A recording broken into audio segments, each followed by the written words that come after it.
I first heard their music about 3 years ago when I was just finishing the last album through my brother Paddy, who has always been interested in ethnic music and collected instruments since he was a kid, really. And he played me a tape, and I couldn't believe how beautiful it was.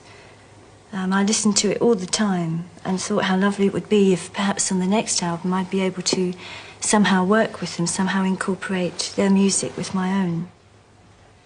So then we had to find out how to best approach it, so as not to just use them in the music for the sake of it, but to make the most of what they do, because what they do is so special.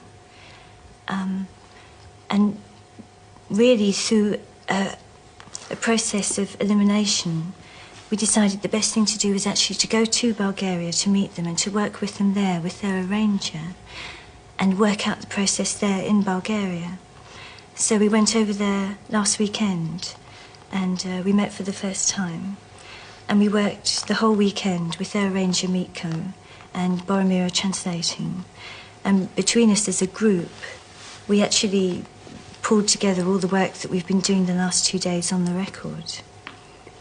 Can you tell me, if you're working in a studio with Western musicians, normally, there's a common language, go back to the middle eight, cut, take two, whatever. Yes. Do you find the process more difficult, trickier, interesting when you actually have to go through everything through an interpreter?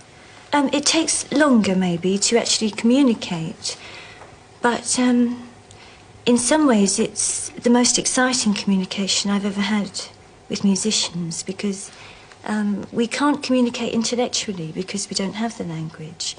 So we speak to each other emotionally, really. We sort of feel each other, that's what it feels like.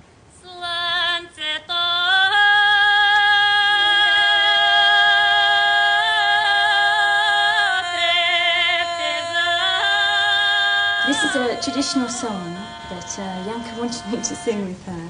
I just hold a drone underneath while Janka solos. Ava's shown me how to come in with